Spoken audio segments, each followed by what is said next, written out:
السلام علیکم ورحمۃ اللہ وبرکاتہ۔ کیا حال ہے آپ سب کا؟ اللہ تعالیٰ آپ کو اپنے حفظ و امان میں رکھے، آمین۔ آج کا ہمارا ٹاپک ہے رمضان، قیام اللیل کا مہینہ۔ قیام کے لغوی معنی کھڑا ہونا اور ٹھہرنا کے ہیں۔ قیام اللیل سے مراد رات کا قیام ہے۔ یہ رات میں پڑھی جانے والی نفل نماز کو کہتے ہیں۔ قیام اللیل کا مطلب عشاء کی نماز کے بعد رات کے کسی حصے میں اٹھ کر نماز ادا کرنا ہے۔ عبادات میں سب سے اہم چیز فرض نمازوں کی بروقت ادائیگی ہے۔ اس کے علاوہ نوافل اللہ تعالیٰ کی قربت کا ذریعہ ہیں۔ رمضان میں ہمیں نفل نمازوں کا بھی اہتمام کرنا چاہیے، کیونکہ رمضان میں نوافل کا ثواب دوسرے دنوں کے فرض اعمال کے ثواب کے برابر ہوتا ہے۔ عام دنوں میں قیام اللیل سے مراد رات میں نفل نماز ادا کرنا اور خاص طور پر تہجد کی نماز ہے، لیکن رمضان میں تراویح کو ہی تہجد کی نماز کہا جاتا ہے اور یہی قیام اللیل ہے۔ تراویح سے مراد راحت کے ہیں، اور اس کا یہ نام اسی لیے رکھا گیا ہے کہ تراویح کی ہر 4 رکعت کے بعد آرام کیا جاتا ہے۔ قیام اللیل کسی بھی مسلمان کے لیے بہت فضیلت اور اہمیت کا باعث ہے، جو اللہ تعالیٰ کے سامنے کھڑا ہونے اور اس سے دعا کرنے کے لیے اپنی نیند قربان کرتا ہے۔ تو قیام اللیل یا تراویح کی کیا فضیلت ہے؟ رسول صلی اللہ علیہ وسلم نے فرمایا، جس نے ایمان کے ساتھ اور ثواب کی نیت سے رمضان کی راتوں میں قیام کیا، اس کے گزشتہ سارے گناہ معاف کر دیے جاتے ہیں۔ رمضان کی راتوں میں قیام سے مراد یہ ہے کہ نماز تراویح کی ادائیگی کی جائے۔ پھر رسول صلی اللہ علیہ وسلم نے فرمایا، فرض نماز کے بعد افضل ترین نماز رات کی نماز ہے۔ پھر رات کا قیام انسان کے ایمان کی علامت ہے۔ اللہ تعالیٰ نے قرآن مجید میں فرمایا، اور ان کے پہلو ان کے بستروں سے الگ رہتے ہیں اور وہ اپنے رب کو خوف اور امید سے پکارتے ہیں۔ پھر اللہ تعالیٰ نے قرآن مجید میں فرمایا، اور رحمان کے بندے وہ ہیں جو زمین پر آہستگی سے چلتے ہیں، اور جب مخاطب ہوتے ہیں ان سے جاہل لوگ تو وہ کہتے ہیں سلام، اور وہ جو رات گزارتے ہیں اپنے رب کے لیے سجدہ کرتے ہوئے اور قیام کرتے ہوئے۔ اللہ تعالیٰ نے قرآن مجید میں متقین کی صفات بیان کرتے ہوئے فرمایا کہ وہ رات کو کم سوتے ہیں اور سحر کے وقت استغفار کرتے ہیں۔ پھر رات میں قیام کرنا صالحین کی صفت ہے۔ رسول صلی اللہ علیہ وسلم نے فرمایا، تہجد ضرور پڑھا کرو، کیونکہ وہ تم سے پہلے صالحین کی روش ہے اور تمہارے لیے اپنے رب کے قرب کا وسیلہ، گناہوں کو مٹانے کا ذریعہ اور گناہوں سے بچنے کا سبب ہے۔ اور یہ بات یاد رکھنی ہے کہ تہجد، قیام اللیل، تراویح یہ ایک ہی نماز کے مختلف نام ہیں۔ جسے عام دنوں میں تہجد کہا جاتا ہے، وہ رمضان کے مہینے میں تراویح کہلاتی ہے۔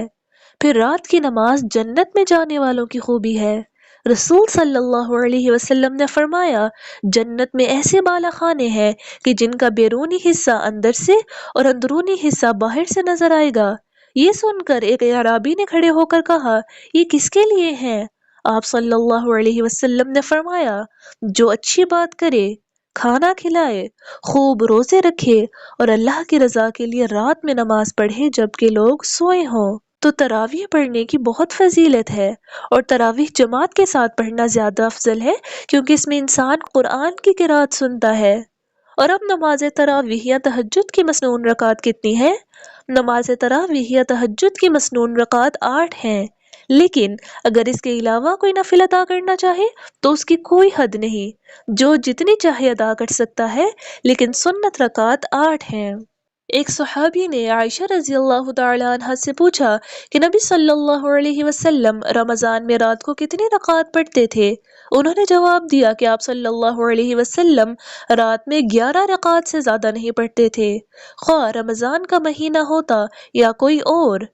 پہلے آپ 4 رکعات پڑھتے، ان کی خوبی اور لمبائی کا کیا پوچھنا، پھر آپ صلی اللہ علیہ وسلم 4 رکعات اور پڑھتے، ان کی خوبی اور لمبائی کا کیا پوچھنا، پھر 3 رکعتیں پڑھتے، اور اس سے مراد 3 وتر ہیں۔ پھر نماز تراویح کا وقت عشاء کے بعد سے لے کر طلوع فجر تک ہے۔ پھر نماز تراویح دو دو رکعت کر کے ادا کرنا افضل ہے، کیونکہ عائشہ رضی اللہ تعالی عنہ سے روایت ہے کہ رسول صلی اللہ علیہ وسلم عشاء کی نماز سے فراغت کے بعد سے فجر تک 11 رکعت پڑھتے تھے، ہر 2 رکعت پر سلام پھیرتے اور وتر 1 رکعت پڑھتے، اور تراویح جماعت کے ساتھ پڑھنا افضل ہے، اور خواتین بھی باجماعت نماز تراویح ادا کر سکتی ہیں، کیونکہ رسول صلی اللہ علیہ وسلم نے اپنے گھر والوں اور بیویوں کو بھی تراویح کی جماعت میں شریک کیا تھا۔ تو اب آپ نے کیا کرنا ہے؟ آپ نے قریبی مسجد میں جا کر باجماعت نماز تراویح ادا کرنی ہے، اور آپ نے اچھے طریقے سے پوری توجہ سے قرآن سننا ہے۔ اس سے انسان روحانی طور پر مضبوط ہوتا ہے، اللہ تعالیٰ سے محبت بڑھتی ہے، قرآن مجید سے محبت بڑھتی ہے۔ تو اس سے ہمیں کیا سبق ملا کہ رمضان کے راتوں میں تراویح یا قیام اللیل کا اہتمام کرنا ہے۔ اگر کسی وجہ سے آپ مسجد نہ بھی جا سکیں تو گھر میں ہی قیام کیجیے، کیونکہ تہجد کا وقت ایک ایسا وقت ہے جس میں انسان سب سے زیادہ اللہ تعالیٰ کے قریب ہوتا ہے۔ تو رمضان کی راتوں میں اور خاص طور پر لیلۃ القدر میں آپ نے راتوں کو جاگ کر قیام کرنا ہے، اور رمضان کے علاوہ بھی تہجد کی نماز پڑھنے کی عادت اپنانی ہے۔ اور اس ٹاپک کے حوالے سے اب آپ نے ایک ایکٹیویٹی بنانی ہے، اور ایکٹیویٹی کا نام ہے رمضان کی رات۔ آپ نے اپنی ڈائری پر رمضان میں نماز عشاء کے بعد کرنے والی عبادات لکھنی ہے، جیسے تراویح پڑھنا، سورۃ الملک اور سورۃ السجدہ کی تلاوت کرنا، پھر قرآن کی تلاوت کرنا، اللہ تعالیٰ کا کثرت سے ذکر کرنا، نوافل پڑھنا، کثرت سے دعائیں مانگنا، اور سحری کے وقت استغفار کرنا۔ اس کے لیے آپ کو جو سامان درکار ہے وہ ہے ڈائری، پینسل، ربڑ اور مارکر۔